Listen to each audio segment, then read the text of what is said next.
ഞാൻ നിങ്ങൾക്കൊരു വീഡിയോ കാണിച്ചു തരാം. ആദ്യം അത് കാണുക, എന്നിട്ട് ഞാൻ പറയുന്ന കാര്യങ്ങൾ നിങ്ങളൊന്ന് ശ്രദ്ധയോടുകൂടി കേൾക്കുക.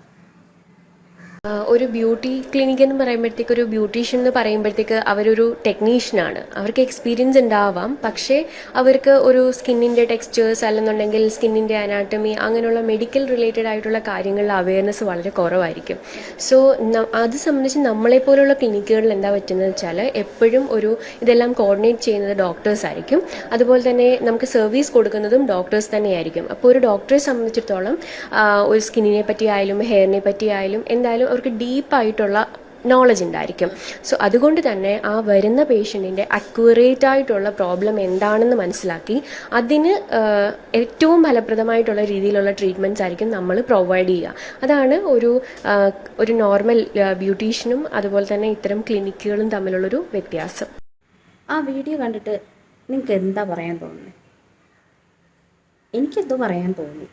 കാരണം ഞാൻ ഈ ഫീൽഡിൽ നിൽക്കുന്നത് കൊണ്ട് മാത്രമല്ല, കാരണം ഞാൻ ഈ ഫീൽഡിൽ നിൽക്കാത്ത വേറൊരാളായിട്ട് ഞാൻ സംസാരിക്കുകയാണ്.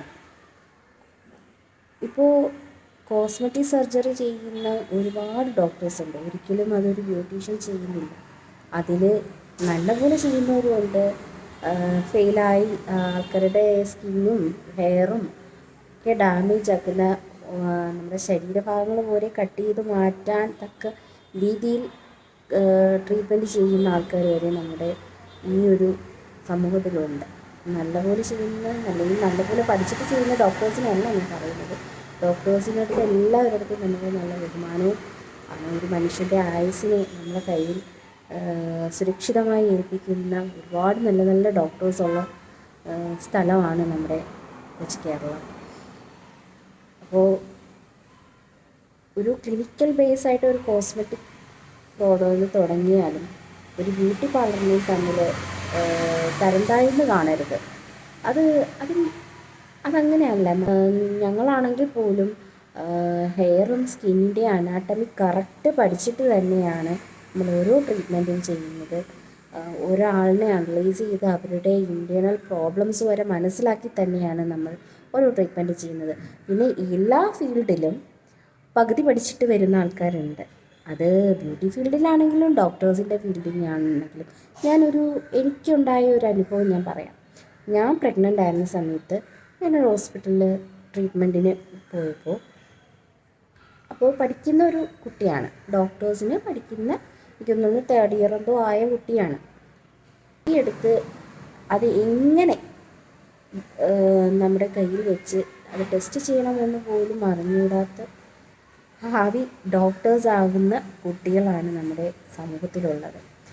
പൈസ ഉള്ളത് കൊണ്ട് ഡോക്ടറാകും എന്നുള്ളതാണ്.